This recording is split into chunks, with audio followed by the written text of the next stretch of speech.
माफ़ी। प्रेरणा भाभी कहाँ हो आप? अंबुज ने अपना हेलमेट एक ओर रख दिया और दूसरे हाथ का पैकेट डाइनिंग टेबल पर रख दिया। बारिश की बूंदों को शर्ट से हटाते हुए फिर बोला, अब कुछ नहीं बनाना भाभी। अली की शॉप खुली थी, ये भी बिरयानी मिल गई और फिर किचन से प्लेटें लेने चला गया। प्रेरणा रूम से बाहर आ गई। वह नौकरी के लिए इंटरव्यू देकर कानपुर से अभी अभी लौटी थी। रात के 8 बज रहे थे। पति पंकज अपने काम के सिलसिले में एक सप्ताह से बाहर था, इसलिए वे अंबुज की मदद से आराम से इंटरव्यू देकर लौट आई, वरना पंकज उसे जाने ही नहीं देता, गुस्सा करता।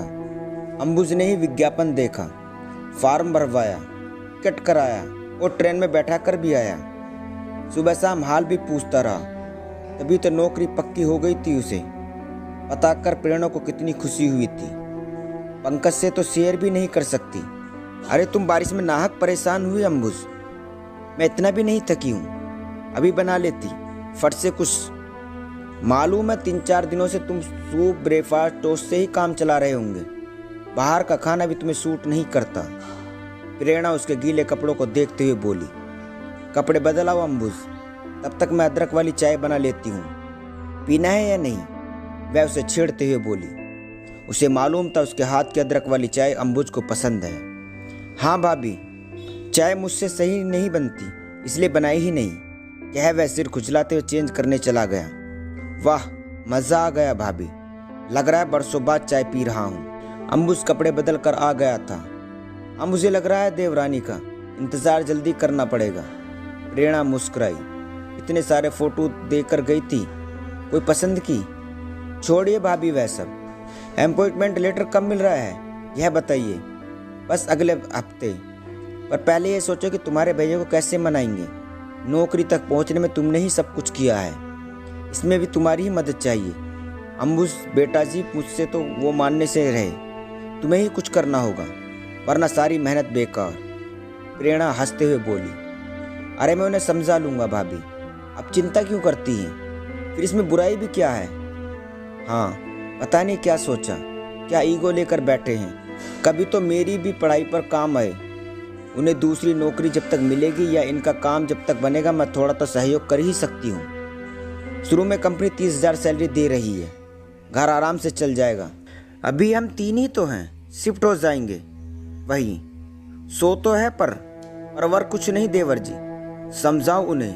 वहाँ पापा का छोटा ही सही पर एक प्लॉट भी है, जिसे वे मेरा नाम कर ही गए हैं, बेकार ही पड़ा है, इस्तेमाल हो जाएगा। वहीं कोई बिजनेस कर लेंगे अपने पैसों से। घर की चिंता छोड़ दे, तुम भी उनके साथ लग जाओ, दोनों ही ऑटोमोबाइल इंजीनियर हो, साथ में जमकर काम करो। अपना काम सबसे बढ़िया, नौकरी तो ये दिल से करनी भी नहीं चाहते, बेकार ही पीछे पड़े हैं। तुम्हारे कहने पर शायद मान जाए। हाँ सही कह रहे हैं आप, पहले क्यों नहीं आया ख्याल इस बात का? कहा था एक बार, मगर वही ईगो की बात है ना। ठीक है, मैं बात करता हूँ भैया से, आते ही मत कहना। घर रात 12 बजे पहुँचेंगे, सुबह का इंतज़ार कर लेना। अंबुज का उतावलापन देखकर प्रेरणा ने कहा, हाँ हाँ भाभी, पर कल पहले आप ट्रीट तो दीजिए। इंटरव्यू सफल होने की खुशी में एक मूवी तो बनती है। डन, कहते हुए प्रेरणा मुस्कुरा दी। जब से प्रेरणा ब्याह कर घर आई थी, अंबुज उसका देवर कम दोस्त अधिक बन गया था। घर में और कोई था ही नहीं। पंकज की माँ पहले ही चल बसी थी। प्रेरणा केवल 1 साल अंबुज से बड़ी थी और पंकज प्रेरणा से 8 साल बड़ा। उम्र का फासला तो था ही, पर अपने पिता के निधन के बाद उनकी सारी जिम्मेदारियों को निभाते हुए पंकज और भी धीर गंभीर व्यक्तित्व बन गया था। अपने मरने से पहले माँ ने अपने पति के मित्र की लड़की प्रेरणा से शादी करने को राजी कर लिया था। देख पंकज अब बहुत जिम्मेदारी हो ली है। बहन विदा कर दी, पापा का इलाज करवाया, अंबुज को भी पढ़ा लिखा रहा है। अगले साल उसकी भी नौकरी लग जाएगी। तुझे शादी करनी ही पड़ेगी अब, वरना मेरे अम्मा। पंकज ने माँ को आगे नहीं बोलने दिया। तू हामी भर दे, मैं भी फ़ोन कर देती हूँ घनश्याम जी को। इस तरह प्रेरणा पंकज की दुल्हन बन घर आ गई थी। पंकज के धीर गंभीर व्यक्तित्व में प्रेरणा सहज नहीं कर पाती, जबकि उसके उलट अंबुज का हंसमुख स्वभाव उससे मैच करता। दोनों की पसंद भी मिलती जुलती थी। अक्सर पंकज के पास समय ही नहीं रहता, न ही काम के अलावा उसका कहीं मन लगता। प्रेरणा धमाल मूवी देखना चाहती थी, अंबुज 3 टिकट ले आया। पंकज को ये सब बातें बचकानी लगती। ऐसी फिल्मों में मेरी कोई रुचि नहीं है, तुम दोनों ही देखो। कद जानता था कि उसके बोर कंपनी वो भी इंजॉय नहीं कर पाएंगे। प्रेरणा को अधिक साथ अंबुज का ही मिला। वह उससे काफ़ी घुल मिल गई थी। दोनों की पसंद भी एक, मूवी हो या टीवी के प्रोग्राम, समय मिलते तो साथ देखते। महीने की शॉपिंग भी दोनों साथ कराते। मजाक में कभी कभी प्रेरणा कहती थी, जरा सी चूक हो गई अम्मा जी से, बड़े से नहीं छोटे से मेरा ब्याह कराना चाहिए था। पसंद भी एक जैसी और स्वभाव भी। अंबुज हेल्पिंग भी है, वरना मैं तो यहाँ गृहस्थी अकेले संभाल न पाती। दोनों मिलकर पंकज को किसी तरह कानपुर शिफ्ट होने के लिए मना लिया। इंडस्ट्रियल एरिया है भैया, चलो वहीं चलकर कुछ साथ करते हैं। यहाँ हर कोने में अम्मा की यादें बसी हैं, बड़ा खाली खाली सा लगता है। आपका भी मन नहीं लगता है, इसलिए बाहर रहते हो। चलते हैं भैया, अंबुज बोला। सभी कानपुर शिफ्ट हो गए थे। प्रेरणा अपनी नौकरी पर जाने लगी। 2-3 सालों में भाइयों की मेहनत रंग लाई। वहाँ कार एक एवरा सॉल्यूशन पॉइंट नाम से नामी गैराज के मालिक बन गए। मोटर पार्ट्स की फैक्ट्री लगाई, फिर ग्रीन कैब और कार डेकोर का बिजनेस भी चालू किया। काम तो अच्छा चल पड़ा। भाभी आप महान हो, आप सही में प्रेरणा हो। बस अब आप काम छोड़ दो, बहुत हुआ आप तो चाचा कहने वाली गुड़िया ला दो। एक दिन प्रेरणा को सोफे पर बैठकर अंबुज बोला, क्यों नहीं अंबुज, पहले मेरी देवरानी का इंतजाम करो, फिर आराम ही आराम करूंगी। तब चाचा कहने वाली गुड़िया भी आ जाएगी और पापा कहने वाला गुड्डा भी। कह प्रेरणा जोर से हंस पड़ी थी।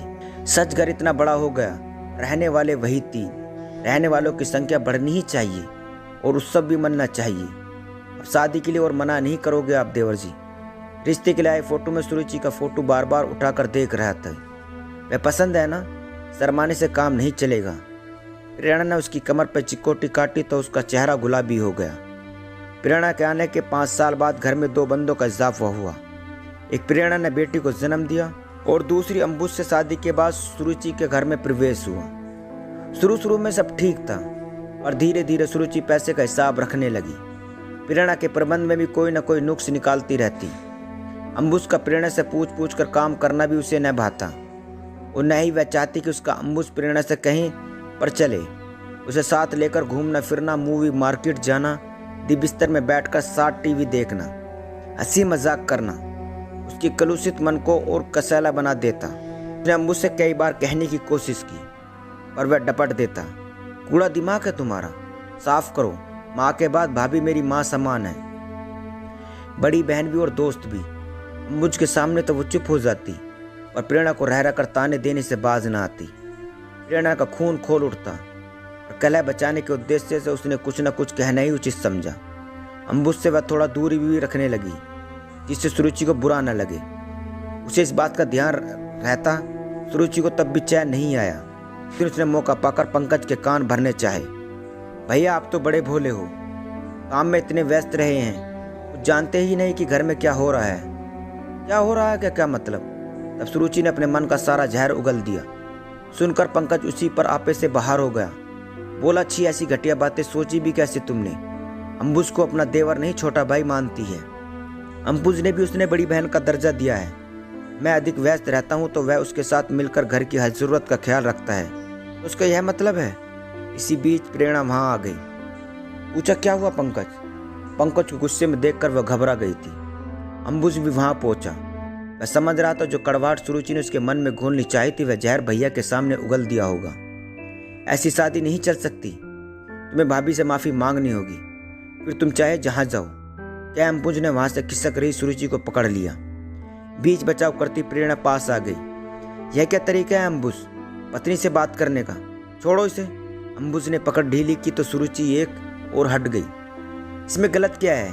किसी भी नवविवाहित को बुरा लगेगा कि उसका पति उससे अधिक दूसरे को महत्व दे रहा है या तुम्हारा साथ अकेला कुछ समय बिताना चाहती है, तो इसमें हर्ज क्या है? हर जगह मुझे साथ ले चलो, ये हर बात में घुसी रहूं, ये भी ठीक नहीं। मैंने पंकज से पहले ही कहा था अंबुज अब तुम शादीशुदा हो, तुम दोनों की अपनी लाइफ है, अपनी प्राइवेसी होनी चाहिए। प्रेरणा बोली, हाँ प्रेरणा ने मुझसे पहले ही कहा था, मैं इसे ना ही कि गलत समझ रहा था। इसने जिद करके तुम्हें शादी की सालगिरह पर फ्लैट गिफ्ट करने के लिए खरीदवाया या तुम दोनों को सुखी देखना चाहती है? इसने 2 बिजनेस भी अंबुज के नाम से अलग करवा दिए क्या पंकज अलमारी से सारी पेपर्स निकाल लाया था। तुम अगले हफ्ते क्या आज ही यह सब अपने पास रखो, जाओ तैयारी करो और खुश रहो। भैया भाभी मुझे माफ़ कर दीजिए, मैंने आपको गलत समझा। सुरुचि चरणों में गिर पड़ी। अंबुज गुड़िया को गोद में उठाए उसके गाल पर प्यार करने के बहाने अपनी नम आंखों को पोंछ रहा था। प्रेरणा समझ गई। सबसे अलग जाने की कल्पना से अंबुज का दिल कितना आहत हो उठा। बोली, कोई नहीं देवर जी, पास ही तो है, दोनों जब चाहो आते जाते रहना। और फिर सुरुचि को प्यार से गले लगाती हुई बोली, यह मीत मेरा पर मनमीत तुम्हारा ही है। यह मुस्कुरा उठी। दोस्तों बस इतनी सी थी ये कहानी। दोस्तों कहानी अच्छी लगी हो तो चैनल को सब्सक्राइब करना ना भूलें।